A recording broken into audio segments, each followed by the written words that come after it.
Federal Reserve Governor Christopher J. Waller. In addition to being one of the most insightful and impactful central bankers of our time, Governor Waller is also a dear friend and former colleague of ours here at Notre Dame.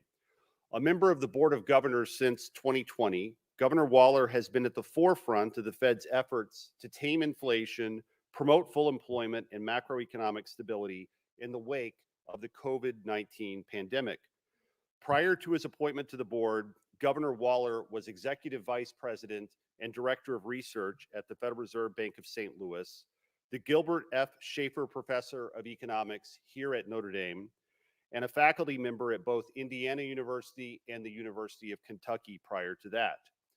Governor Waller will be speaking on the economic outlook for several minutes. Afterwards, I will moderate a brief discussion, including time for questions from the audience. There are microphones set up at the right and left of the stage at the front. I'll let folks know when it's time to line up for questions. With that out of the way, let's all give a warm Notre Dame welcome to Governor Christopher Waller.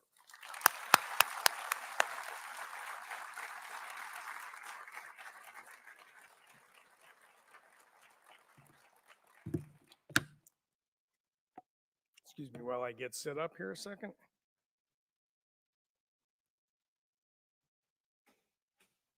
All right, good morning. Good morning.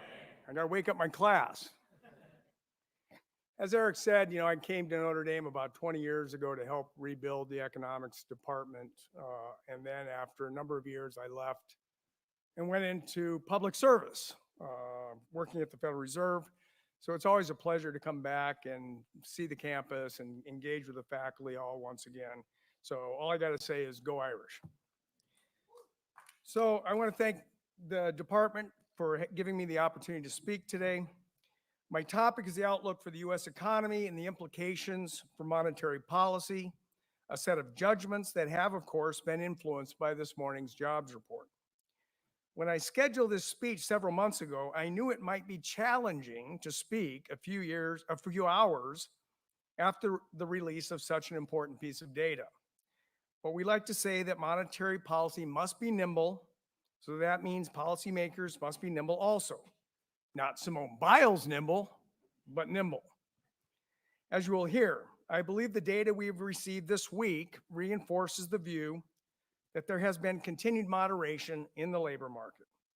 In light of the considerable and ongoing progress towards the Federal Open Market Committee's 2% inflation goal, I believe that the balance of risk has shifted toward the employment side of our dual mandate and that monetary policy needs to adjust accordingly. Looking back at the economic data over the first 6 months of 2024, it portrayed an economy slowly cooling and not showing signs of significant weakening. The labor market had been gradually moderating for the past year or so, and although inflation rose in the first quarter, it then retreated in the second, and there was a widespread view heading into the second half of the year that the FOMC was on track to achieve a much desired but unusual soft landing. When the July jobs report came in unexpectedly soft, job creation had slowed and the unemployment rate increased by 0.2 of a percentage point to 4.3%, the highest since October of 2021. There was speculation that weather-related issues might have distorted these results, and in fact, the unemployment rate ticked down in this morning's release. But overall, the August report, along with other recent data we got this week, tend to confirm that there has been a continued moderation in the labor market. The ups and downs in the data over time highlight what I consider the right approach to meeting the FOMC's dual mandate goals. I believe we should be data dependent, but not overreact to any data point, including the latest data. When we faced a period of banking instability in the spring of 2023, there were calls from some to stop rate hikes, despite inflation running over 5%. But there were other tools in hand to deal with that stress. Monetary policy did not overreact, and the FOMC continued tightening policy. When inflation fell unexpectedly in the second half of last year, we did not overreact and immediately cut the policy rate. And then when inflation accelerated in the first quarter of this year, we did not overreact and raise rates despite some calls for us to do so. I will be looking at the last two employment reports in combination with all other data we have received as we head into the September FOMC meeting to decide the best stance of policy. I believe our patience over the last 18 months has served us well. But the current batch of data no longer requires patience. It requires action. Today's jobs report continues the longer-term pattern of a softening labor market that is consistent with moderate growth in economic activity, the details of which I will get into in a moment. As I said at the outset, considering the progress we have made on getting inflation back to target, I believe that the balance of risk is now weighted more toward the downside risk to the FOMC's maximum employment mandate. While the labor market has clearly cooled, based on the evidence I see, I do not believe the economy is in a recession or necessarily headed for one. The collective set of economic data indicates to me that the labor market and the economy are performing in a solid manner, and the prospects for continued growth and job creation are good. With inflation near 2%, I continue to believe that this can occur without substantial harm to the labor market, but I also believe that maintaining the economy's forward momentum means that, as Chair Powell said recently, the time has come to begin reducing the target range for the federal funds rate. In the rest of my remarks, I will lay out my reasons for believing that the economy and employment will likely keep growing as inflation moves towards 2%. The first of these is the large body of evidence that economic activity is continuing to grow at a solid pace. Real gross domestic product grew at a 2.2% annual rate in the first half of this year, and recent data indicates that growth is continuing at around that pace in the current quarter. Retail sales were stronger than expected in July and showed that households continue to spend as their finances in the aggregate remain healthy. The increase has been fairly broad-based across goods categories. While many online retailers offered discounts last month, this was not a dominant factor in the solid results. Although manufacturing output fell in July, and the August Institute for Supply Management Manufacturing survey pointed to weak production and weak new orders, the similar survey for the larger non-manufacturing sector was consistent with modest expansion. As for the labor market, on balance, the data we have received in the past 3 days indicates to me that the labor market is continuing to soften but not deteriorate. And this judgment is important for our upcoming decision on monetary policy. As I said earlier, Wednesday's report on job openings in July was consistent with a moderating labor market. Meanwhile, the 4-week moving average of initial claims for unemployment insurance has risen gradually since January, but has changed little on net over the last 2 months, with initial claims remaining fairly low. The jobs report for August, which was released this morning, supported the story of ongoing moderation in the labor market. After rising to 4.3% in July, the unemployment rate ticked down to 4.2% in August. Taking a longer perspective, the unemployment rate over the past 16 months has increased gradually, but fairly steadily from 3.4% to 4.2% in today's release. Payrolls rose by 142,000 in August compared with 89,000 in July, leaving the 3-month average payroll gain at 116,000 per month. But you have to compare that to 267,000 on average in the first quarter and 147,000 in the second quarter. Now, accounting for some revisions to job numbers that we received in August, that level is a bit below what I see as the break-even pace for job creation that absorbs new entrants to the workforce and keeps the unemployment rate constant. July marked the first time that the 3-month average unemployment rate has increased by at least half a percentage point above its 12-month low, which was 3.6% in July of 23. This breached a threshold established by the SOM rule, which observes that when this has occurred in the past, it has been a reliable indicator of the economy entering a recession. While this correlation that certainly bears attention, I want to make a few cautionary points about relying on such rules in deciding when a recession has begun. As we have seen in the recent past with other supposedly reliable recession rules, such as an inverted yield curve, there is more to forecasting economic outcomes than the relationship between a couple of variables. First, these rules are nothing more than a mechanical, statistical description of past economic outcomes. They do not seek to explain what economic forces drive the relationship between the data, nor are they based on the totality of economic data. All recession rules do is pick up a correlation between movements in economic data and the dates of recession or other outcomes. A second point is that setting aside the unusual circumstances of the 1981-82 recession, recessions occur when a major shock hits the economy.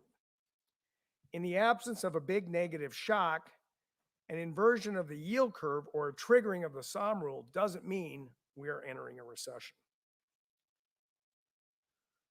Third, these recession rules typically pick up demand-driven recessions. But this is not why unemployment is rising now. GDP forecasts for the current quarter all show solid growth. Labor market data show layoff rates are stable, and consumer spending is growing at a healthy rate. These data suggest demand is fairly strong. Instead, most of the increase in the unemployment rate is from workers entering the labor force and not finding jobs right away. So the recent rise in the unemployment rate appears to be more of a supply-driven phenomenon, not a demand-driven phenomenon. And lastly, it should be clear to everyone that many pre-pandemic economic relationships have not proven to be good policy guides post-pandemic. Reliance on old lessons from inverted yield curves to predict a recession, a Phillips curve to predict inflation, or a flat beverage curve to predict the movement in the unemployment rate have all led to mistaken economic forecasts. Now, while I don't see the recent data pointing to recession, I do see some downside risk to employment that I will be watching closely. But at this point, I believe there is substantial evidence that the economy retains the strength and momentum to keep growing, supported by an appropriate loosening of monetary policy. Let me now turn to the outlook for inflation. With the labor market cooling, it doesn't surprise me that wage growth has slowed to a pace that I see as being consistent with the FOMC's price stability goal, and this is supporting ongoing progress toward that objective. The employment cost index grew at an annualized rate of 3.5% from March to June, and the 12-month change was 3.9% for private sector workers, the lowest since late 2021.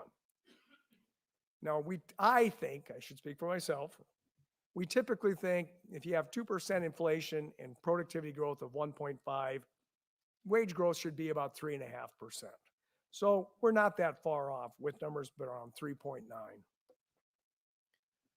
Average hourly earnings reported in today's jobs report rose at a 3-month annualized pace of 3.8% in August. So again, not far off 3.5. Now, inflation in July continued to show progress toward the FOMC's goal. The price index for personal consumption expenditures, or what we call PCE inflation, increased at a monthly pace of 0.2% in July for both total and core PCE inflation. Core PCE inflation, which excludes volatile food and energy prices, is a good guide to the underlying inflation, and it increased 2.7% over the past 12 months. Remember, our target is 2. Given the downward trajectory of monthly readings, I also look at the 6-month and 3-month annualized rate, and these stand at 2.6 and 1.7% respectively. So these numbers are good news and suggest that our restrictive policy stance has put us on the right path to attain our 2% inflation target. Looking across the components of inflation, one can see the breadth of the disinflation that has been occurring. Over 50% of categories in the total and core market baskets had annualized monthly inflation less than 2.5% in August. In fact, the index of core goods prices has reverted to its historical pattern of slight deflation, reflecting normalized supply after the disruptions of the pandemic, as well as ongoing technological and productivity advances. Meanwhile, services price inflation has slowed as wage growth has slowed, since labor is a large input for much of the service sector. So overall, I see significant and ongoing progress towards the FOMC's inflation goal that I expect will continue over the remainder of the year. Now we get to the drum roll.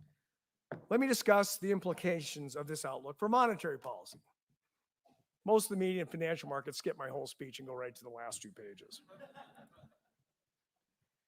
As I said at the outset, considering the achieved and continuing progress on inflation and moderation in the labor market, I believe the time has come to lower the target range for the federal funds rate at our upcoming meeting. Reducing the policy rate now is consistent, for example, with many versions of what are called the Taylor rule, which suggests reducing the policy rate is appropriate given the data in hand. Furthermore, I do not expect this first cut to be the last. With inflation and employment near our longer run goals and the labor market moderating, it is likely that a series of reductions will be appropriate. I believe there is sufficient room to cut the policy rate and still remain somewhat restrictive to ensure inflation continues towards our 2% target. Now, determining the appropriate pace at which to reduce policy restrictiveness will be challenging. Choosing a slower pace of rate cuts gives time to gradually assess whether the neutral policy rate has in fact risen, which a lot of people have been discussing. But we do so at the risk of moving too slowly and putting the labor market at risk. Cutting the policy rate at a faster pace means a greater likelihood of achieving a soft landing, but at the risk of overshooting on rate cuts if the neutral rate has in fact risen above its pre-pandemic level. This would cause an undesired loosening of monetary policy. Determining the pace of rate cuts and ultimately the total reduction in the policy rate are decisions that lie in the future. They are not going to be decided today. But as of today, I believe it is important to start the rate cutting process at our next meeting. If subsequent data show a significant deterioration, not softening, but deterioration in the labor market, the FOMC can act quickly and forcefully to adjust monetary policy.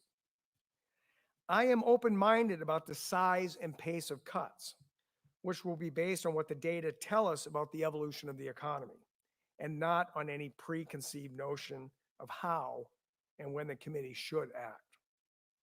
If the data supports cuts at consecutive meetings, then I believe it will be appropriate to do so. If the data suggests the need for larger cuts, then I will support that as well. I was a big advocate of front-loading rate hikes when inflation accelerated in 2022, and I'll be an advocate of front-loading rate cuts if that is appropriate now. Those decisions will be determined by new data and how it adds to the totality of the data and shapes my understanding of economic conditions. While I expect that these cuts will be done carefully as the economy and employment continue to grow in the context of stable inflation, I will stand ready to act promptly to support the economy as needed. Thank you very much for listening.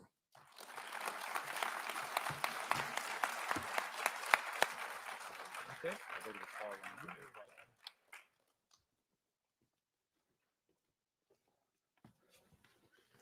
Thanks so much, Governor Waller. And like I said, we'll have time for questions from the audience in a second. So I'll let folks know when it's time to come up. I have a couple of questions myself. And you addressed some of this during your talk, Governor Waller, but you frequently, You including can just call today. me Chris. You've known me for a long time, man. I have known Chris for a long time. You frequently speak about data policy being data dependent. And you touched on some of this, but I'd like to unpack it a little bit. As we know, data are noisy, data are potentially subject to large revisions. We had a data release this morning, and you mentioned how you don't want to overreact to that. But at the same time, policy needs to be very forward-looking, right? It's well understood, I think, that monetary policy affects the economy with a considerable lag. And so being data dependent, being forward-looking, there's a certain tension there. And so how do you sort of work with that tension in your day-to-day, and what are some maybe forward-looking variables that you pay particular attention to when thinking about the appropriate course of policy? Right. So this is a standard kind of issue with looking at data and setting policy on the data. If you're going to look forward in the data, which sounds intellectually great, and that sounds smart, and that's how you should do things, the thing is we don't have the data from the future. So what you are then doing is making forecasts about what you think is going to happen in the future. And if those forecasts are wrong, then the course of policy that you're choosing based on those forecasts may have serious ramifications. And let me give you just a couple of examples. When you're looking forward and using certain economic models for doing things. In 2021, I and a lot of my colleagues thought the inflation we were seeing was going to be transitory. All the economic models, all of the stuff we looked at said, look through this data, it's all temporary, and inflation is going to come back down by the end of the year. It did not. And we set policy based on that forecast. So there's an example where looking through the current data, looking forward, led you to potentially make a mistake and not moving faster in terms of your policy. When we started raising rates, as I mentioned in my speech, there was a lot of discussion about what are called Phillips curves, which is the trade-off between inflation and unemployment. Those were viewed as very flat, meaning to get inflation down, you had to have a big increase in unemployment. Something called the Beveridge curve, which shows job vacancies to unemployment. Historically, relatively flat, meaning to lower vacancies, you had to have a big increase in the unemployment rate. Turns out both of those relationships tended to be wrong. They did not give us good guidance on policy. So that's exactly the tension, that we have to kind of think about policy, but we have to use we have an idea, we all have, look at our SCP, Survey of Economic Projections. That's kind of our forecast for where we see the economy going and how we set policy. But that forecast could just turn out to be wrong. And that's where you have to be nimble and adjust policy as the actual data comes in and start adjusting your forecast. Great. Kind of as a follow-up to that, maybe you address some of this. You've been a policymaker for a long time now, but you've been at the board during a very interesting time in U.S. macroeconomic history since December of 2020. With the benefit of hindsight, do you think that the Fed could have done things differently in 21, 22, and how that would have impacted where we are today? What might you have done differently? Yeah, I mean, I gave a couple speeches on this 2 years ago, so I'm not saying anything I haven't already said. But I think one, the guidance we gave in December of 2020 that we would keep the rate at 0 and continuing, we keep the rate at 0 until we achieved our dual mandate, meaning you're at 2% inflation and employment. But then if you think the normal policy rate is 2.5%, you got to go from 0 to 2.5%. And that is like, why are you doing that instantly instead of some sort of gradual hike? So I think that was a little too restrictive in terms of tying our hands to the 0 lower bound. We should have had probably a little more flexibility or escape clauses in that. I also think that our asset purchase program, traditionally, when we had this in the past, we weren't going to do anything with rates till we ended asset purchases. And in the past, we did that at a very slow pace. And we gave guidance kind of along those lines. And we ended up having to have a very rapid stoppage of our asset purchases. And then instead of waiting for any period of time, we immediately started raising rates as soon as we ended. So we probably should have had some better guidance about when we would stop asset purchases. And probably, I argued back in 21 publicly that we probably should have stopped buying MBS. The housing market was on fire. We didn't need to be supporting mortgages and interest rates at that time. So we probably, I was arguing then we should have probably stopped that earlier. And a follow-up to that as well, if you think back to December 2020 when you joined the board and you have the benefit of hindsight today, what do you think has surprised you the most about the behavior and the evolution of the U.S. economy over those 4 years, both maybe on the upside and on the downside? Yeah, I mean, the way I kind of look at the pandemic is, man, you just shattered the economy. You threw a shock that we had never seen and blew up all the existing kind of economic relationships that we were used to using to think about things. We didn't think inflation was going to explode. We didn't think we were going to see, raising the policy rate 500 basis points and unemployment wouldn't move. I mean, these were things that were just not normal. Where were reasons we could think through those things, but that was the hard part, is like realizing that all your past economic relationships were failing in a certain way. And that you had to be very nimble, look at the data, really adjust on the fly, with the hope that as things normalize, these relationships would come back together and provide a more useful guide for policy. So, the pandemic, I just always think the pandemic was an extremely special circumstance that has never looked like any other recession we've had in US history.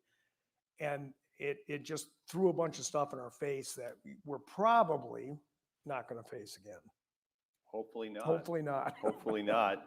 And then, maybe related to that, as I said in the introduction, you've been both an academic at the research frontier, going to conferences, publishing papers on new topics. You've also been at the forefront of the policymaking world, at the front lines of trying to stabilize the U.S. economy in the face of this big shock.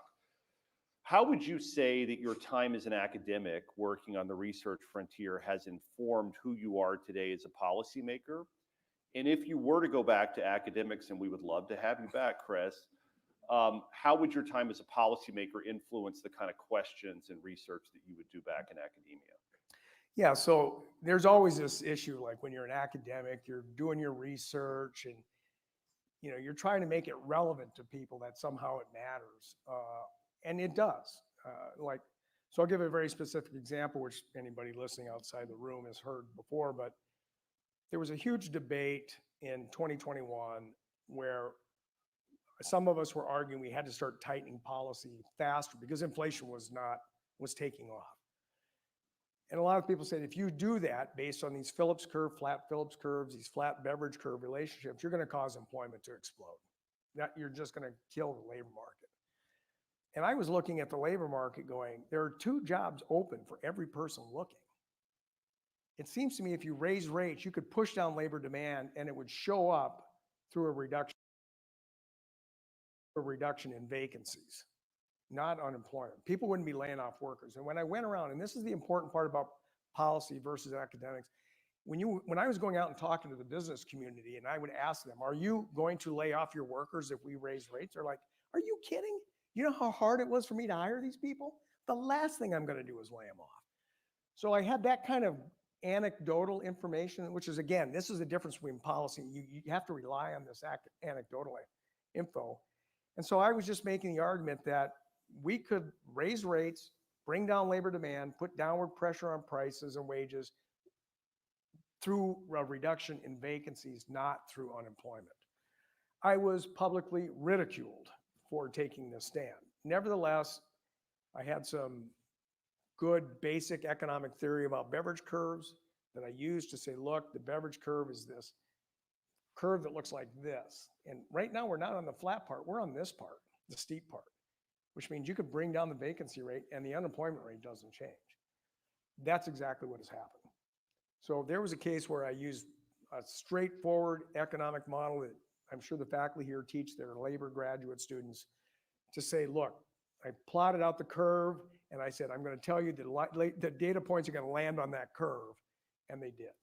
So that's where economic theory helped me a lot. On the other side, going back, once you're in the policy world,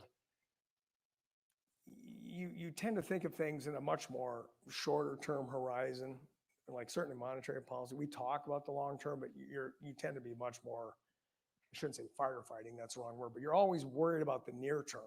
Where in our economic models, for example, in macro, you're looking long term. It's always about longer term cycles and long term growth. And that's kind of the big difference. There's a much more immediate focus on policy because you're held accountable for it. I mean, that's really what it is. So it tends to be the issue of, if I came back to academia, it would be more like always thinking, what are the big issues that matter? And the models are a good guidance, but how do you use like this anecdotal evidence to shape how you would do policy? There's an art to central banking. There's an art form. We have to take data, we have to look at models, we have to use that together to make an informed judgment. And that would be something I would do if I went back to teaching. Okay. One more kind of on the fly follow-up question for me, but I would encourage members of the audience, if you want to ask Governor Waller questions about monetary policy, his experiences, where things are going, please don't be shy. We've got microphones here on the front right and front left, so please feel free to line up. Chris, I sometimes worry as an academic that policy is kind of oftentimes fighting the last war, if you will. And for a lot of time through the 2010s, monetary and fiscal policy across the developed world was heavily influenced by what had happened during the financial crisis and Great Recession. And the last 3 or 4 years, we've been fighting the post-COVID recession, which, as you noted, was a very unusual economic shock, one that we hopefully won't get again. How do you use the past, the near past, to inform policy today, but not rely on it too much, understanding that the next shock is likely to not be just like the COVID-19 shock that we just had? Yeah, I mean, that's the thing is usually when you're in the policy world, you have to rely on the past as a guide. I mean, Yep. it just is. But the past doesn't always repeat. So for example, I would say that when the pandemic hit and we were expecting a huge recession, and we look back at the financial crisis, it took a long time to get the economy out of this hole from the great financial crisis. And so all of the policy tools we adopted were kind of designed for that playbook that we thought was going to carry forward with the pandemic. But in this case, the economy recovered actually relatively fast. And that was, like I would say, go back to our asset purchases. So these things are forward guidance, which was more thinking the previous thing and wasn't really adapting quite to what was happening. So, I mean, I think that's the tricky part is you have to kind of look at the current situation. What can I learn from the past? But how is it different now? And how do I have to adjust my policy stance? Great. And that's back to the art of doing central banking, not the science of central banking. Great. So it looks like we've got some folks in the audience. So over here on the left, I'd like you to state your name and ask your question to Governor Waller. Governor Andres LaRosa here. First of all, thank you for being here with us today. My question to you is, how much do you believe excessive government spending has contributed to the rise in inflation that we've seen over these past few years? You know, we take a view in the Fed that we don't comment on fiscal policy. They just take it. Congress does what they want to do, and it's my job to react to it. I don't evaluate whether it's right, wrong, or optimal. And that's good. I don't comment on fiscal. They kind of stay away from me. It's a good relationship. All right. Thank you. I appreciate it. Thanks. Over here, one more question. One of our PhD students. Hi, Chris. Thank you so much for being with us today and for speaking. My question is pertaining to inflation and maybe the elements of it that aren't included in like core PCE measurements. So given the unprecedented levels of food inflation that we've experienced in the past few years, do you think that it poses any sort of threat to the Fed's goal of price stability? And is there anything monetary policy can do to help on that front? Or is it just kind of hitting Americans in their pockets and the Fed isn't really able to kind of help contribute to easing that? Well, overall, our target is all in inflation, which includes food and energy. So we often say we look at core and we dismiss it, not because we don't think it's important or it's not our job. Those things are so volatile, they don't give us a good prediction of where inflation is going, back to Eric's point about current data versus looking forward. So we've long tossed energy and food out. It doesn't mean we don't think they're important. It's just looking forward, they don't give good forecasts. If you can bring on average all inflation down across all goods categories. You'll bring inflation down. Now, one of the things there's been a lot of discussion on, and I just make this point, us getting inflation back to say 2% does not mean prices are going to go back to 2020 or 2019. They've gone up. We had this slope that's very high inflation, and now it's flattening out. But it's flattening out at a very high price level. So to get prices down, you would have to have very, very restrictive monetary policy in a way I don't think anybody would want to see what happens from that. So in a sense, if wages catch up, the price level's high, eventually your real purchasing power will be back to where it was. And, I don't dismiss any of the pain and suffering people have from this. I know I go to the grocery store myself. I'll look at certain products and say, hell no, I am not buying that. I can afford it, but I'm not going to pay that for that. So, we all do that too. So it's really this idea that food prices are just higher than they were, and they're probably not coming back down. A lot is because labor costs have gone up dramatically, and firms have to recover those labor costs. Wages are not going to go back down either to 2020. And so you just have to take that into account. Thank you. Thank you. Over here on the right.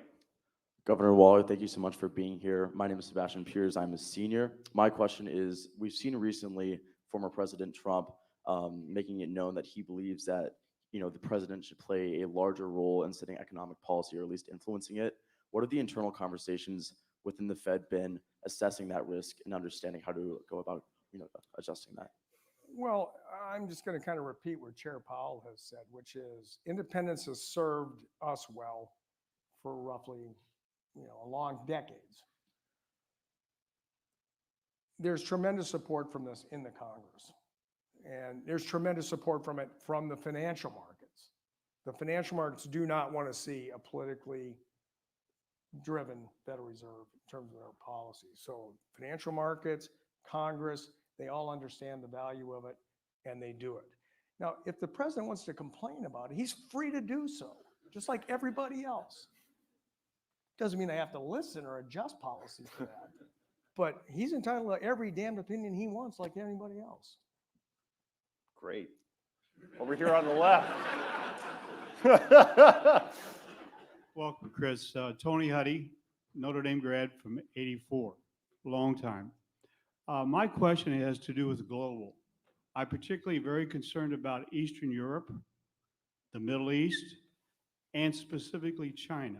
So how does the Federal Reserve react to these global changes, which can happen overnight based upon some dictator's decision? How do you bring in the global impact to our economy? Right. So I'll just sort of try to frame it this way. Our mandate is to say we want stable prices, maximum employment, and solid growth. So anything that affects those three things, that's what I'm going to respond to. So there's lots of events people would say, oh, this is going to cause this. It doesn't cause it in the end. It doesn't change. So if I were trying to react to it before I see any evidence that it affects the macroeconomy, I'd be way off on policy. That doesn't mean that these things aren't those kind of macro shocks I talked about that can throw you into a recession. There was a lot of concern when Russia invaded Ukraine that this could lead to a massive global shock and create a recession in the US. Fortunately for us, it didn't. And if I had responded that way, it would have been a bad policy response. So we have to wait until we see whether these external events show up in inflation, output growth, and employment. And if they don't show up there, I don't respond to them. Thank you. Great. Over here on the left, Chiefs fan. Oh, thank you, Governor, for being here. My name is Ray Weber. I'm a freshman here. My question just has to, I know it's already been touched on, but my question has to do with the relationship between data and public sentiment. I know data has a massive impact on forming economic policy, but based on recent opinion polls and the overall public sentiment of Americans, many Americans are dissatisfied with the current economy. Yet the mainstream media, coming from the White House, they have used data to demonstrate that the economy is actually functioning quite well. So my question is what do you believe to be the better test of the economy and its functions? Specific data coming from outside resources or public opinion? Right. So that's a very good question. So like I said, we typically look at the aggregate macro data. That's our best guide. That's how we measure our success or failure in hitting our dual mandate. People's perceptions, consumer confidence, for example, we always look at consumer confidence across a variety of measures because that affects people's decisions to spend, save, a variety of things. And so these things do matter also for their inflation expectations, which is critical to monetary policy in terms of how we do things. But at the same time, I want to go back to just the food example. There's a difference between inflation and the level of prices. People are angry about the level of food prices. And I just said, I get it. But inflation, the rate at which those prices are going up has come back down closer to our historical norms, which is my job. Like I said, my job is not to get prices back to where they were in 2019. That is not the mandate I have. So you can have this kind of disconnect between levels of prices and growth rates of prices. And it's there's nothing wrong with it. It's just, there's a distinction between what I look at and the consumer looks at. And there's another interesting, there's some research by a woman, economist at Harvard, whose name has just completely slipped my mind. Stancheva? Yeah, Stephanie Stancheva. It's this kind of funny thing. Like to an economist, if you say prices went up 10%, your wages went up 10%, you're no worse off in real terms. But in her work, talking to people and consumer, the wage increase is 100% justified. The price increase is 100% unjustified. They earned the real wage increase. They didn't deserve the. So it's this kind of misperception, the way economists would look at it is you're in real terms no worse off, but people have perceptions about wage increases versus prices that affects their attitude towards things. Thank you. Over here on the right. Governor, thank you so much for speaking to us. You mentioned that whether the labor market is deteriorating versus softening is going to be a big thing that the Fed is going to look at over the next couple of weeks. So my question is, what pieces of data do you think are expected to come out that will influence whether you think it's deteriorating versus softening? Well, there's a whole set, we got a whole set of labor data this week that showed, some softening, but not deteriorating.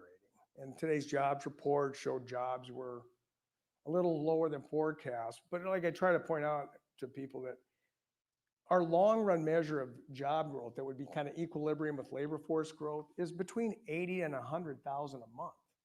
So even if you make some adjustments and job growth is down to 100, that's fine. That's nothing to be afraid of.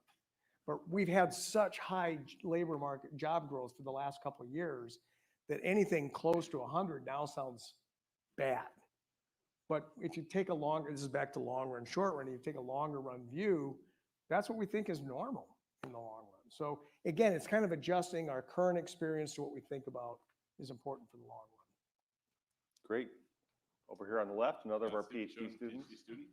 There's been a lot of recent media reporting about the rise of what are called ghost jobs, because as the marginal, I missed the, sorry, there's been a lot of media reporting recently about the rise of what are called ghost jobs.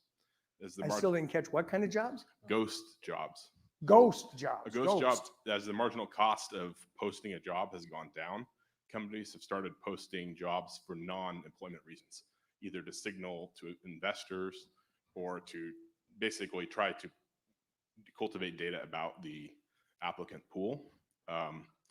As the ghost jobs proliferate, is this muddying the quality of job vacancies as a economic signal? Right, so I've been hearing this argument since I made my beverage curve prediction in 2022. If that argument was true, unemployment would be exploding.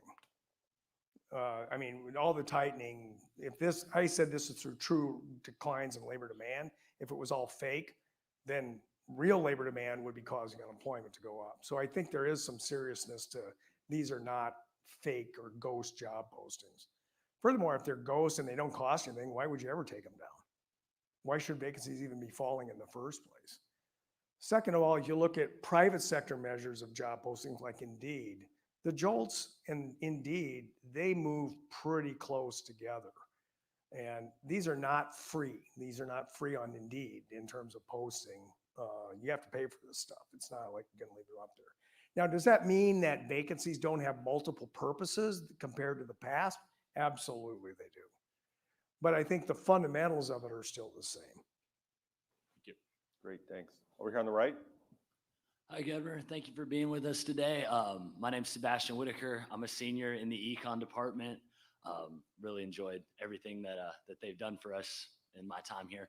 But my question to you is regarding something that Kevin Warsh recently said. And he's said that we've been attributing inflation to wage inflation, but to him, it's becoming increasingly apparent that it's government spending that's been driving a large aspect of inflation. I was kind of interested in, and I'm not asking you to comment on what you think about fiscal policy, because like you said, you don't comment on that. But I am interested to know if the Fed shares his view of this, and or what your opinion on his take is. Yeah, so there's been this debate, President Goolsbee and I have talked about this. From a macroeconomic point of view, the view is always wages adjust to inflation, not the other way around. Wages don't go up out of the blue for no reason, and then inflation has to follow. So it's usually there's some inflation, wages catch up, and so wages don't cause inflation. What was different about this time was kind of my little narrative on the pandemic. When the pandemic hit, we had kind of a semi-controlled shutdown of the economy. The big shock was the labor force contracted. People dropped out of the labor force, massive early retirements. People didn't want to go back and risk being infected or potentially dying. But all the essential stuff, you're sitting at home ordering your stuff from Amazon, somebody's got to be producing it. You want your food delivered, somebody's got to be producing it. Somebody's got to do that work. And you're asking them at that time to take a big risk to do that. Well, guess what you have to do to make them to take that risk? They got to be paid a lot more. Now, the goods demand, all that was getting very high prices to cover those wage costs, but the service sector for the most part was shut down. When they reopened, that was the wages they were now facing. They had no choice but to pay those wages when they opened, and they could only do one thing, and that was pass it through in the form of the prices that they charged. So that was, again, one of these pandemic relationships that certainly on service side, the big driver of wages, which was the earlier goods market of essential products, drove up wages. Service sectors had no choice but to match it, and then they had to pass it through. So there's a case where wages, in my view, in the service sector did drive a lot of the inflation we saw. But it's not that workers were evil or trying to, that's just the wage. It was just what you had to pay. But firms had to pass that through. Thank you. Okay, great. Here on the left. Hi, Governor. My name is Elle Marble. So I know you mentioned a lot of curves when you look at data and plotting on curves. And I know that you said that they could be unreliable at times. So what curve, in your opinion, has helped most when forecasting the economy and creating policy? And has that changed from when you were appointed and to now? Yeah, I mean, the thing is, I was just pointing, I don't want to beat a dead horse, but this debate about could you reduce labor demand and it would only show up in vacancies, or would it show up in unemployment?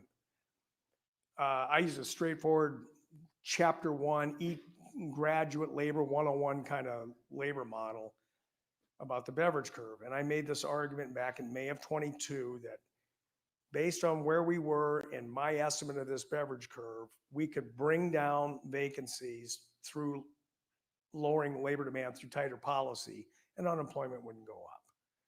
It was kind of a bold prediction at the time. And like I said, I was highly ridiculed by a lot of people for even claiming that that was possible. But it's worked. The data has literally almost fallen, not quite, but almost right along that curve.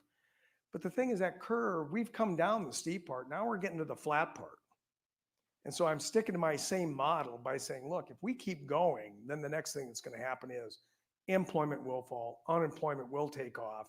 And so that's why we're at this kind of kink point. We got to be very careful now about how much restrictiveness we put on monetary and the policy in the future. But this model for me has been great for the last couple of years and has done well in helping me think about policy and what we can achieve. Thank you. Great. We're here on the right. Hello, Governor. I'm Andrew Feddersen, a new AP with the department. Thank you for your talk today. So in your position as the governor, you have a tremendous amount of power, but also the burden of responsibility that your actions shape how people view the Fed. As someone mentioned this morning, it's a repeated game as well. what actions you take will change how we view the Fed in days to come. My question is, are there any actions you would like to take that are within your power that you chose not to take because you're worried about how they'll change people's perceptions in the coming years or potentially for your successor going forward? Yeah, I'd have to say right off the top of my head, I can't think of something. I mean, my job involves a lot more than just setting interest rates. So for example, I head the committee that oversees all the reserve banks, all the spending of the reserve banks, all the searches for the presidents of the reserve banks. I also head the payments committee. So I oversee the US payment system, which is a big global player in payments. I was in India last week giving a talk on payments. There are lots of policy things that have to be done in those spaces as well that nobody ever listens to unless you're in those industries. And sometimes there are things I wish I could do in those spaces that maybe I just have to wait because they require a lot of cooperation from other agencies or internationally.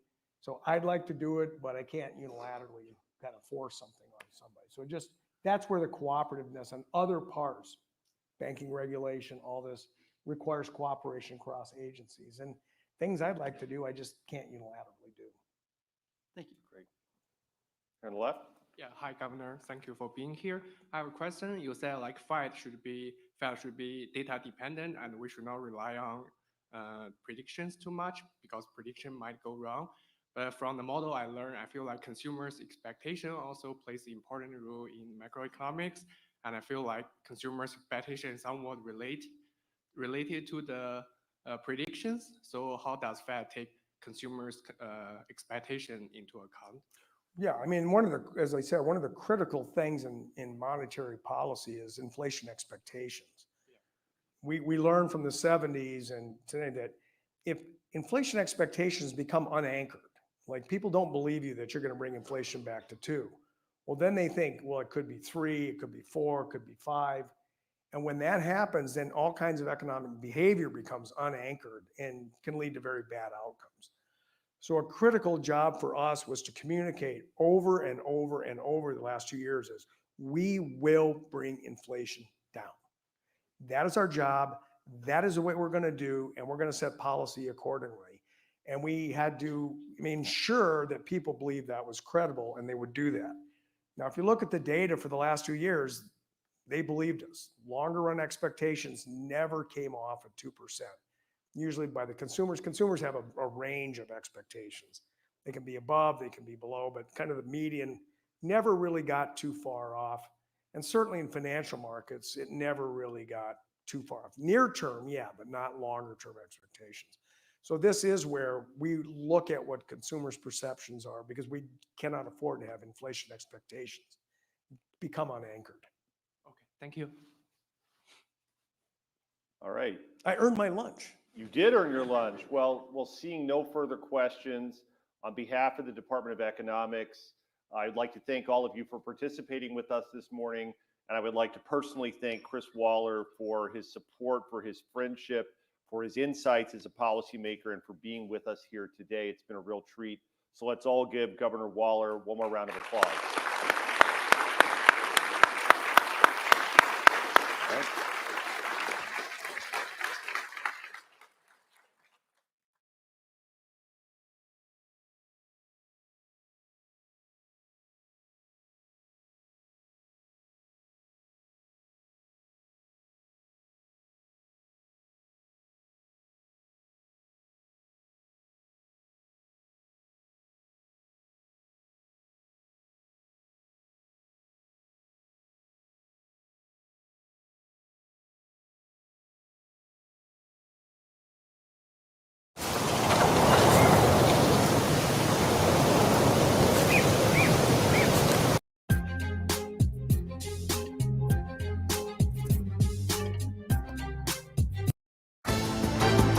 The countdown is on. Everything you need to get the edge at the end of the market day.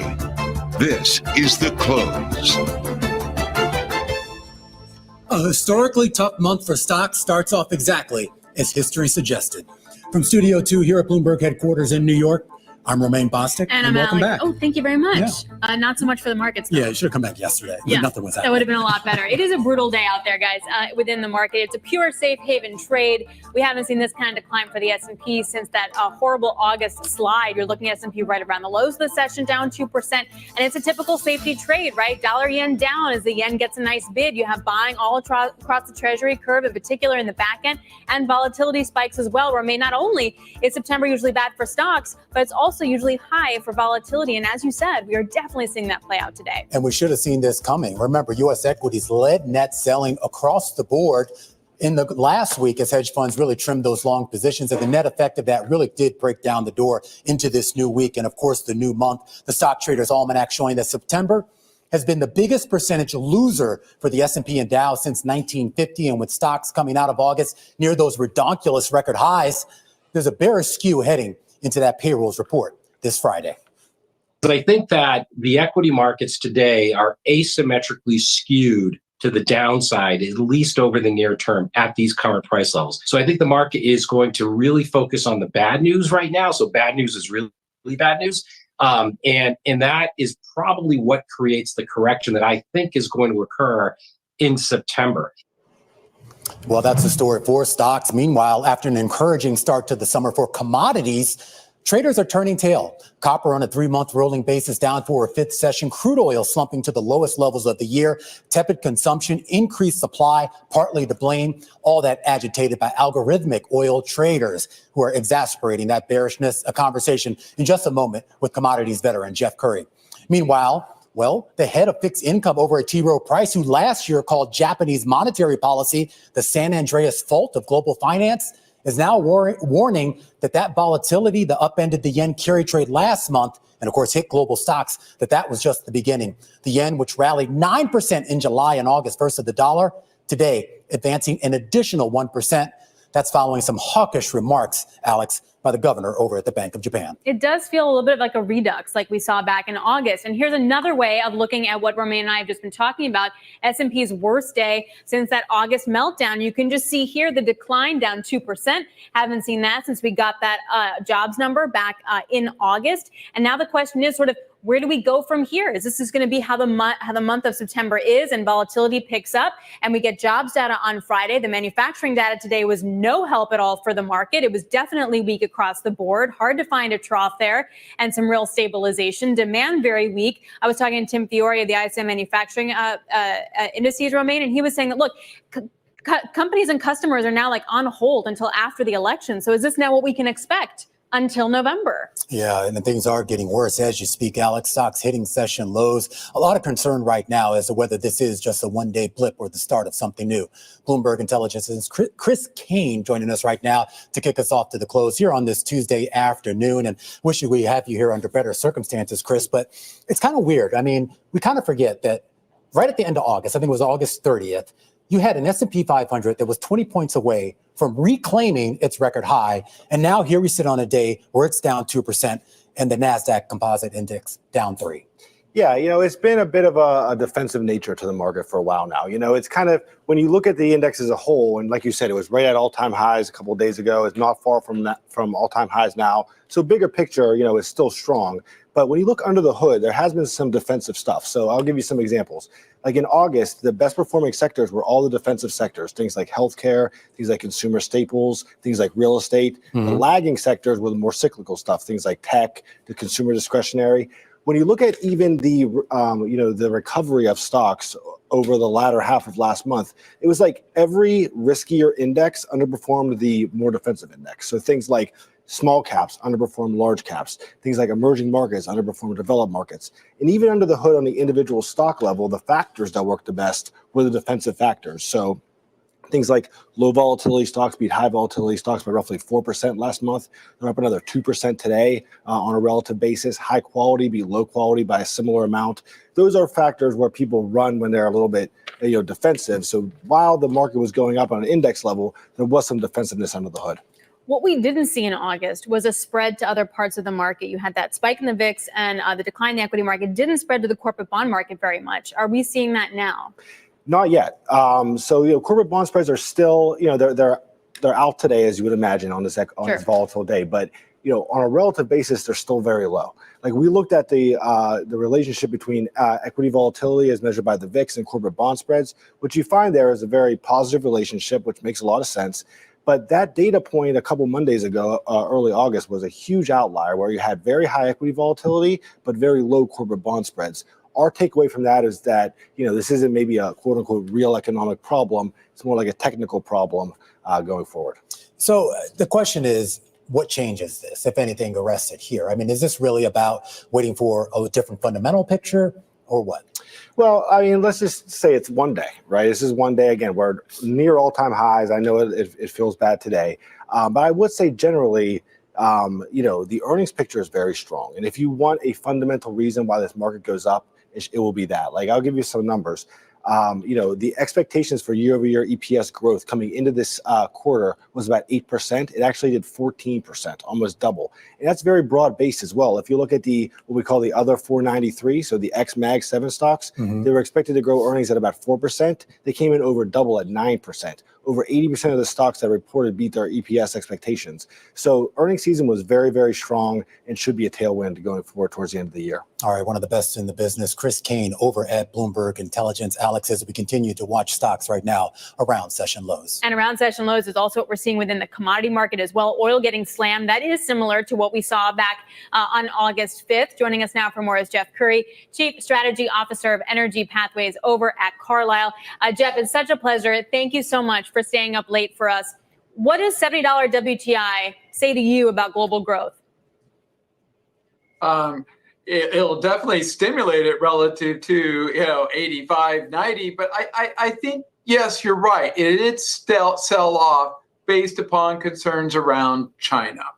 But the data disappointment was a PMI that was expected to be 49.5 and came out at 49.1. Does that justify the oil market being at a record short? Absolutely not. No, I'm not going to argue Chinese demand growth is robust in any shape or form. And yes, they have structural problems on the longer term outlook. But by all means, it's not a collapse that would justify the market being as short today as it was in the global financial crisis of 08. So you got to ask, what's going on here? It's something far deeper than a slowdown in China. Because when you look at this market fundamentally, inventories are low. The forward curve today, even after the sell-off, is backwardated, and a very high level of backwardation, which is consistent with a very tight, fundamentally strong market. And then the third issue is concerns around OPEC bringing on supply. They're bringing on a small amount that is being completely compensated for by decreases out of Kazakhstan as well as Iraq. And given the credibility of OPEC recently, it's going to be important that that credibility is maintained. So I think these fears need to be put in the context of what the physical market looks like, which is relatively robust. I'm curious, Jeff. I mean, as everyone tries to read these economic tea leaves, obviously oil sends a signal, or at least they think it sends a signal. Also, people are trying to look for those signals coming out of copper, and we're seeing a lot of weakness there for a fifth straight session here. We're a far cry from those days when people were calling for 10,000 or even 15,000, as one person called it. Maybe we get there long term, but I wanted you to talk more about the near term as exactly what's ailing that copper trade. Well, I think you had two dynamics in China. One, you had a very weak property market, and when everybody was bullish on copper going back in May, the offsetting force was that strong green capex. So China was subsidizing and beefing up the green capex investment, EVs, solar panels, lithium batteries, and that strength was keeping strength in copper demand, offsetting the weakness in the property demand. What has happened since then? The US as well as Europe have responded with tariffs on some of these EV goods, slowing down that engine of growth for China. And at the same time, the policy focused at propping up the property market has not come through as strongly as many people have thought. And so that weakness in the property market is currently dominating. So what does that mean to copper prices, it still has a floor based upon that strong structural supply story, but it has a cap on the upside based upon that weakness in demand. I would say, 8,500 type on the bottom, 9,500 on the top until we start to see the policy begin to create some strength in China. But I want to emphasize, China is not unraveling like a global financial crisis situation in any shape or form. You look at, WeChat Pay numbers, it shows consumption up about 1%. And yes, oil demand was a little bit weaker than what the economics would suggest because you have trucks switching to LNG from diesel, but that's structural, that's priced in the market. So I want to emphasize, yes, it's weak, but it's nothing like the positioning. So let's get to the positioning part. You had a really interesting note out last week, Jeff, that talked about how oil being used in essence as a carry trade. I'm going to pull a little quote from your piece. You say, with the rate cycle likely peaking given recent data, we will see that the borrowing cost for oil will be relatively more expensive. And then you go on to say, hold on, let me pull it up here, forcing an unwind like it did with the yen, which has likely caused fear short covering from both the financial and physical markets. Basically, you're saying, look, what you're seeing in the market is that oil has been used to buy other stuff. And when that unwinds, that's going to be a sharp spike up. What do you see that everyone else is missing? You see this not only in oil, but some of the other more capital intensive industries. Oil is more volatile than most of the other sectors. So it has an extra cost of holding it. We estimate that to hold oil with a risk-free return of 5.25%, which is where the money markets are paying you right now, you need a return in excess of 14.25%, call it 15%. A 15% price move at a $75 price level means somewhere around, $10 or $11 a barrel. And then, so your expectations have to be for a big upward move before you're going to own it. Now with the sell-off down to 73 on a Brent basis, the probability of seeing that upside is now much more likely. You're probably going to see investors pull money out of the money markets and put it back into oil. But when I talk about the borrowing costs in being short oil, essentially by drawing down your inventories to very low levels, you're leaving yourself very exposed to being short if something were to happen, like a demand surprise to the upside or some type of supply shock. Then the physical guys would have to come in, cover that short, which means increase the demand for the physical barrels. And then you look at the paper inventories, call it working capital of physical oil, working capital of financial oil. They're also short the financial oil. And so when we look at the market today, you have record shorts against really low inventories. That historically doesn't happen. The only explanation for that is people are taking money out of this market, taking working capital out of this market and putting it into higher returning endeavors. Now with the pullback, you're likely to see some of that money come back in. You'll race back up. Part of the reason why we've seen the market go from, 73 up to like 92, back to 73, up to 92 is the investors got to be pretty comfortable they see a return in the oil market that's greater than what they can see elsewhere. So what happens, Jeff, in a couple of weeks' time when the Fed, as most people presume, begins to cut rates? Does that change that trade? Well, I think there's a orderly unwind and a disorderly unwind. The Fed cut is expected. If they were to be much greater or something like that, it's probably going to be a very orderly process as we move back to lower risk-free rates of return, or think about the cost of capital holding oil in the financial as well as the physical, where that's going to begin to unwind. Here's another point too is that the Fed is a global central bank with a local mandate, meaning its policy affects the world. In many of those places like China, Europe, Japan, they're very capital intensive. And as the US lowers the rates and lowers that cost of capital for a lot of those capital intensive sectors around the world, there's going to be a lot more leverage in those parts of the world where you're going to see the uptick. And oil is in particular one of those industries that's very capital intensive and very global in nature. So you should start to see a stronger improvement in the oil market than you would see in other sectors. You also write in your note, Jeff, how this circles back to the U.S. fiscal deficit. How does it do that? Because when we think about the fiscal deficit at 7%, it's near, it's a record peacetime non-recessionary fiscal deficit. That means when the Fed had to raise rates to slow down growth, they had to raise it a lot higher because it was going against that 7% fiscal deficit. So the interest rates got too high for the rest of the world, particularly the oil industry, slowing it down. And you think about OPEC, it was responding to that weakness it was seeing globally because of those pressures. And again, when we think about as they lower rates, that leverage to the other part of the world will begin to increase and allow OPEC to be able to put those barrels on the market. Interesting. All right, Jeff, got to leave it there. Great to talk to you. Great to catch up. Jeff Curry, he's now the Chief Strategy Officer over at Energy Pathways at Carlyle. A lot more coming up here on the big program, a conversation about those imminent rate cuts and how it could separate Redfin from its real estate competition. We're going to talk about why that stock is bucking today's sell-off. All right, plus our short reports squashing tech with the Mag 7 slumping along with the rest of the market. We're going to look at where tech could go in 2024. And we're going to take a closer look at Boeing. Another bad day, another bad headline. The company now tracking under a $100 billion market capitalization for the first time in a long time. We're going to talk about what's next for the embattled aerospace giant. All that and more coming up in a bit. This is The Close on Bloomberg.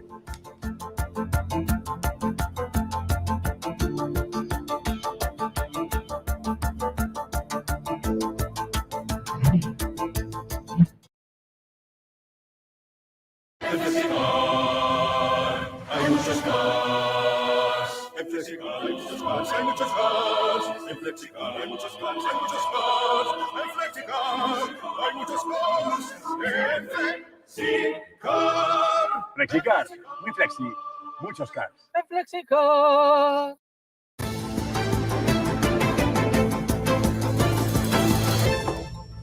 Time now for our top calls, the big movers on the back of analyst recommendations. And we start off today with Alphabet. Morgan Stanley cutting its price target to 190 from 205. And while the analyst is keeping his overweight recommendation, he sees uncertainty over the possible antitrust scrutiny from the Justice Department here in the U.S. He says near-term headlines could pressure Alphabet tactically, especially if some of the DOJ's proposals are severe. Those shares down about 4%. Next up, let's take a trip to Sin City. James Dolan, Sphere Entertainment cut to sell at benchmark. The analyst saying creating content for the Sphere is expensive, and once the weaker consumer environment of Las Vegas is factored in, investors should brace for a potentially underwhelming profitability outlook. Those shares down 3.5%. And finally, Redfin, an upgrade to buy over at B. Riley. The analyst saying he's impressed with the real estate brokerage's business fundamentals. And once interest rates come down in the next few months, transactions volumes should actually increase. Those shares bucking the sell-off today, up about 1%, and those are some of our top calls. Joining us right now is the man behind that call, Naveed Khan, Managing Director and Senior Research Analyst over at B. Riley Securities. Look, is this all just an interest rate story? Look, I think it's a combination of things that come together. So interest rates are going to be part of it, because as we head into a lower rate environment, that's conducive to real estate transactions, and it just provides a better, more conducive macro backdrop. I think the bigger story is really in what the company has done to its own business, right? So they are in the process of moving to lower fixed cost model in the brokerage business. That's the core of the company. And what it would allow them to do is therefore operate with sort of a leaner structure, cost structure, deliver more consistent margin profile.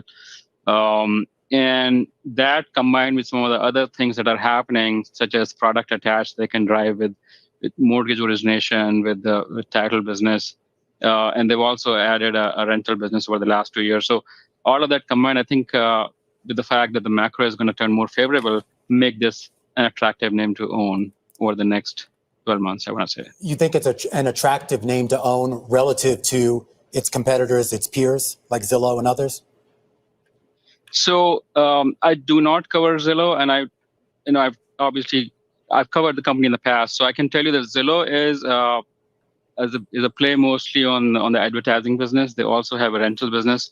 They are not a real estate brokerage company. Redfin is an online real estate business. Yeah, they kind of do it all at the end of the day. Naveed, do you think that when we do see rates coming down, there's going to be more buying, or is it going to be a lot of refinancing? How do you think they're going to benefit? So I think it's going to be both, but where they play is mostly in the home transaction space, so more from home purchases. So I think that's been a friction point because people got used to a low rate environment where you could get a mortgage sometimes for under 3%, a 30-year fix, right? And then here we are where interest rates have gone up quite a bit. Mortgage could cost you like 6.5% in terms of annual rate. So as we move down, and it really is a question on how much we're going to move down, but you can look at consensus estimates out there. But as we move down, I think that will make taking out loans more affordable, and therefore improve the affordability of home buying, which is positive for transaction growth. How much do brokers make when they're attached to Redfin? Like what's that side of the business, and how does that work for Redfin? So Redfin has a sell side and a buy side. If you list a home for sale through Redfin, you could be paying from 1 to 1.5% in terms of broker fee. And if you engage a Redfin agent for a home purchase, then it's something that you, as a home buyer and Redfin agent would mutually agree before you start the transaction. It used to be, not too long ago that you could be a home buyer and you would engage with a broker and not even ask about what kind of commission they would charge because the buyer always thought the commission was paid for by the seller and was kind of an all-inclusive price that was paid. Now I think that's been kind of that has evolved, and I think it still is evolving. We'll talk about that continued evolution and look a little bit more long term, because there has been a lot of discussion about how those changes. I don't want to say it's going to sort of make it obsolete, but this idea here that if those commissions come down, maybe even to the point where it forces a lot of real estate brokers out of the equation and empowers more people to list their homes themselves, does that benefit a platform like Redfin? So Redfin has kind of multiple offerings. I want to say they also are experimenting with a direct listing where if you are a homeowner and you want to sell your home, you could list on Redfin for a fee. They're testing that. There is another offering that they have, which is a standard, you can engage with their broker. And if you sign on the dotted line that you agree with the Redfin broker, they would be willing to give you a credit, which is funded by the commission. So they would give you a 25 basis point or 0.25%. Think of it like a cashback on the transaction. So they are therefore incentivizing a home buyer to work with their agents versus somebody else. All right, Naveed, we really appreciate it. Thanks a lot. Again, a stock in the green when everything else feels like it's in the red. Naveed Khan over at B. Riley Securities. Thank you very much. Just take a look at the market here. You got the NASDAQ now down by about 3%. Romain, you got the S&P off by 2. The Dow is off by 1.5 on very heavy volume. Very heavy volume. And of course, you take a look, I don't know if you have it there on the screen. There's your 10-year yield there, because you're also seeing, of course, a lot of buying in the Treasury space. That's, of course, pushing yields lower here on the day, about 6 basis points on that benchmark 10-year. You have a VIX back to that 20 level. And of course, we were just talking with Jeff Curry about some of the daily moves that we're seeing in commodities, crude down. They had their first settlement on Brent below 75, I think going back to December, WTI settling right around 70. To his point, though, I was looking at the curve. You can look at it for CCRV on the terminal, and we are still backwardated. So those prices today are a lot higher than prices in the future, and that has increased. So that would imply more demand than supply. So just to keep in mind, like as he was saying, it's not that it's a totally bearish call. We're just maybe in a different kind of range at the end of the day. And I wonder if that's the case for the market overall in general. Yeah, and I don't know how much of today's selling is also due to the fact that people are back at their desk. Remember, a lot of the price action we had in August was kind of distorted by the low volume. Maybe this is more of a reflection of how people feel. Here's a question. How many research notes did you get about September being bad for equities? I lost count. Exactly. Yeah, So I think we know everyone has the same almanac, I think. We do. They're all referencing the same thing, and we're all referencing each other at the end of the day. What is down, though, is the semis. They're getting hit quite hard. We're going to get some more insight on winners and losers from AI with Sam Palmisano, chairman of the Center for Global Enterprise and former CEO of IBM. If the semis are in a cyclical or structural industry, how do you invest within that? This is The Close on Bloomberg.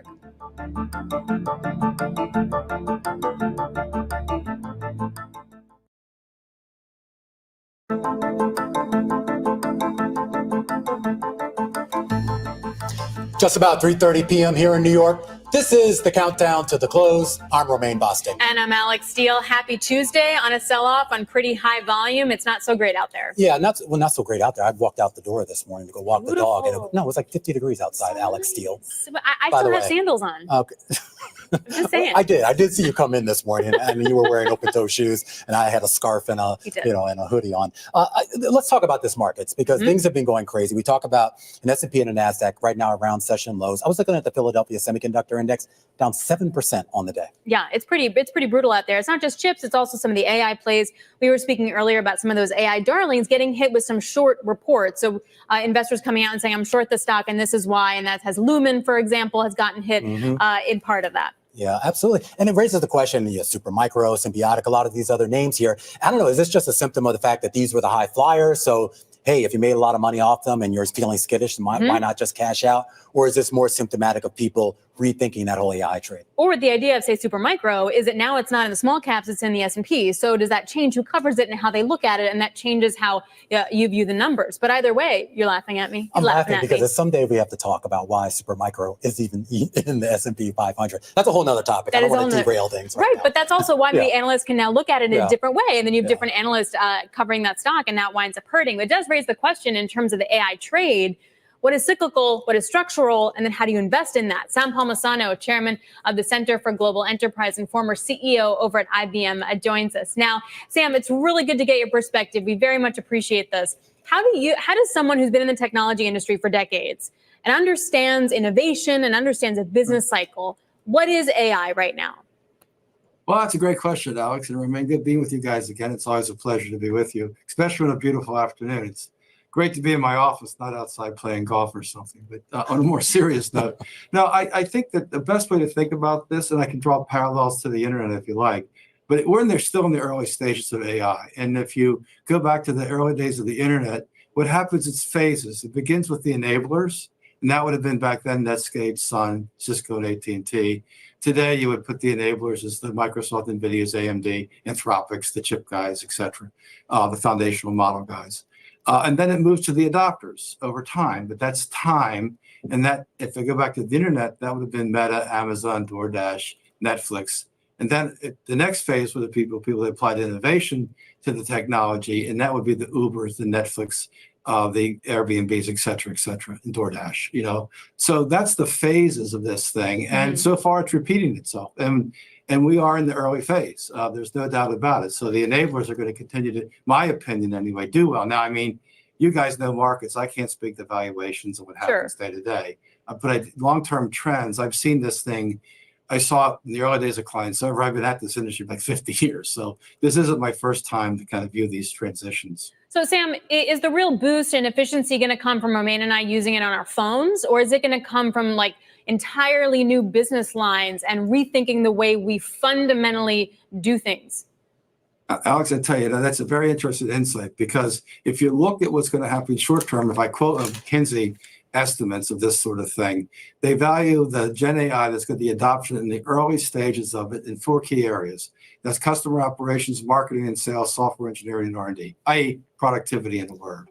So they're saying the first phase will be productivity. That also could be productivity to the user on the phone, by the way, as far as their user experience, booking reservations or whatever it happens to be. It could be simplified by the application of AI. But in the enterprise itself, it's going to be more around productivity. Now, having said that, the real innovation comes, real value creation comes in the next phase. And I go back to my analogy of the internet. That's what I mentioned earlier: Uber, Airbnb, Spotify, Netflix. That is the next phase where this thing's going to take off. But Go ahead. Yes. So you're seeing a lot of parallel. I didn't mean to cut you off, but I want you to kind of expand on that because I mean your experience is relatively unique. I mean you came of age, at least in your career, at IBM at a time when corporate computing was really taking off. Then personal computing, you were still there when the sort of the internet age came about, and now you're not with IBM anymore, but you're still around here investing in what a lot of people think is going to be that next big new technology.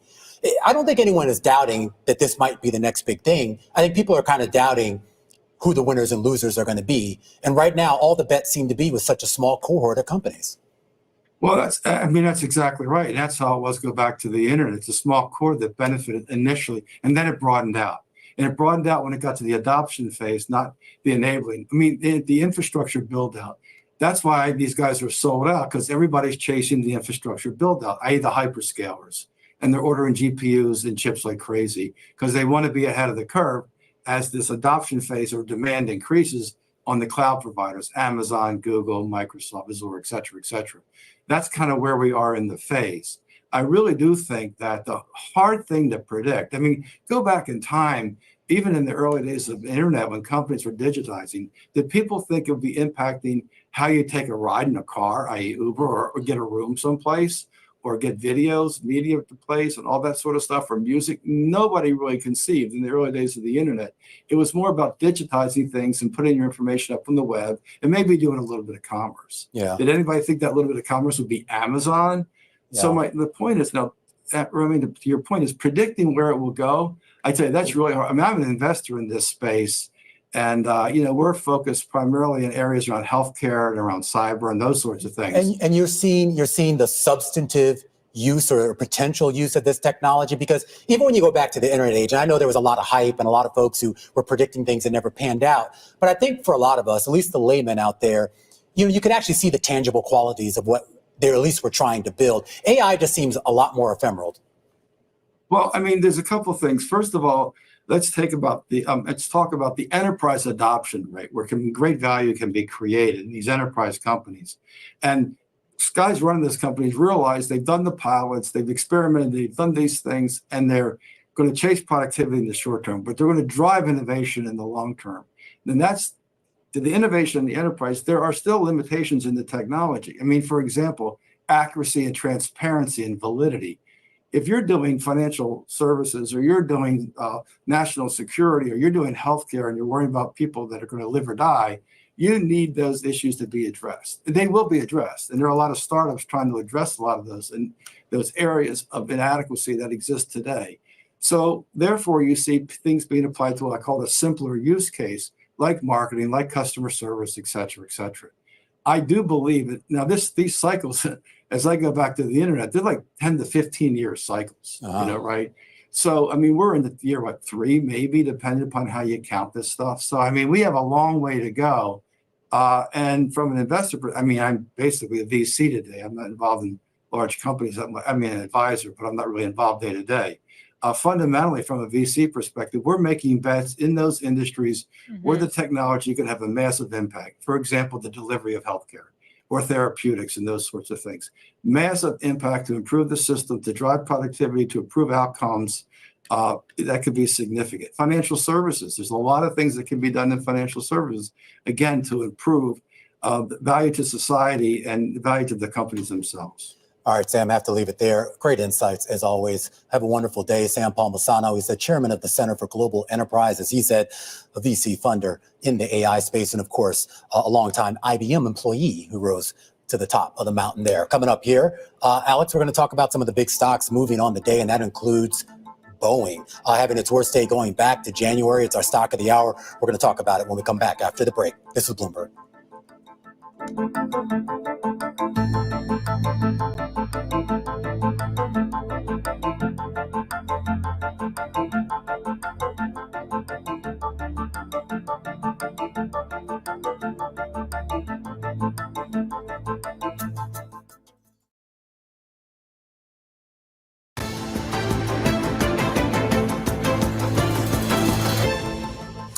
Boeing. It's hard to see the upside in the shares. That's what analyst Matt Akers over at Wells Fargo said this morning. His latest recommendation note, pushing the stock down about 8% here on the day. Boeing's market cap now sitting below $100 billion, and it is our stock of the hour. Abigail Doolittle joining us now to talk a little bit more about what's going on. And I assume what's going on is the same old, but there's no turnaround here. This is the same old story, yet analysts continue to turn bearish on this stock.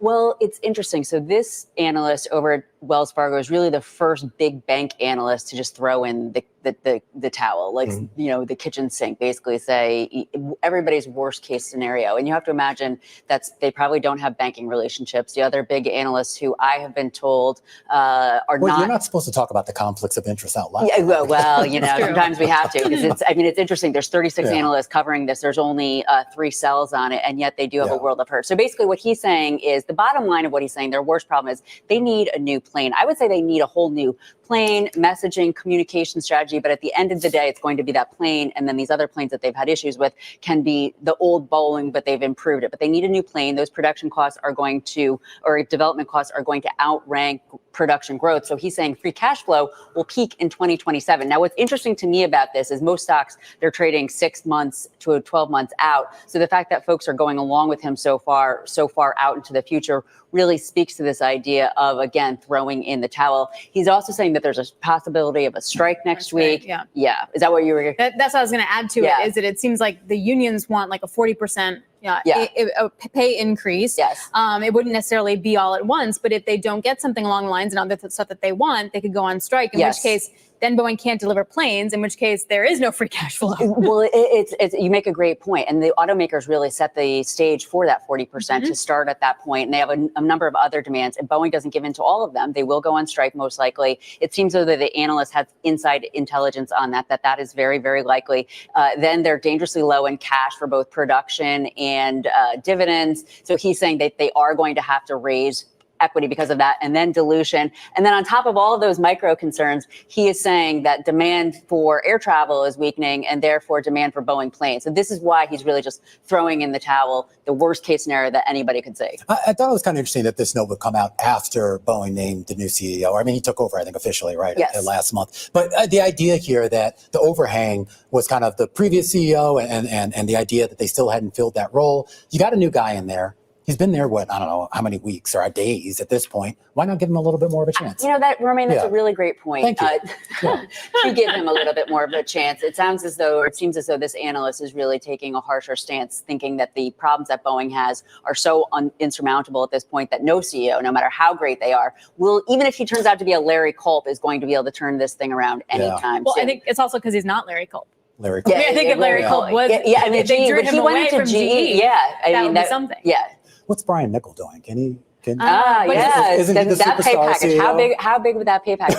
Maybe he could do both jobs from his desk at home, making Food and planes. I feel like they're different. Anyway, all right, Abigail, thanks a lot. Really appreciate it. Abigail Doolittle joining us there. But it is hard to see sort of where the stability is going to be in Boeing. But if you look at a chart, I mean, we're still not back to 2020 pandemic levels or anything either. So there could be some more room on the downside for that. Yeah, we should point out, despite Boeing down more than 8%, it is not the biggest decliner of the day. Stock's still at session lows. We're down 3.5% right now, Alex, on the NASDAQ. You know what's down? No. The power companies that support data centers. Uh-oh. They're getting hit hard on the S&P. It's all over. We'll break it down into the close. This is Bloomberg.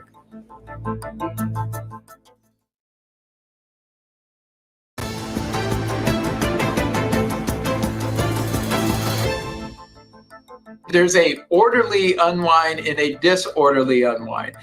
The Fed cut is expected.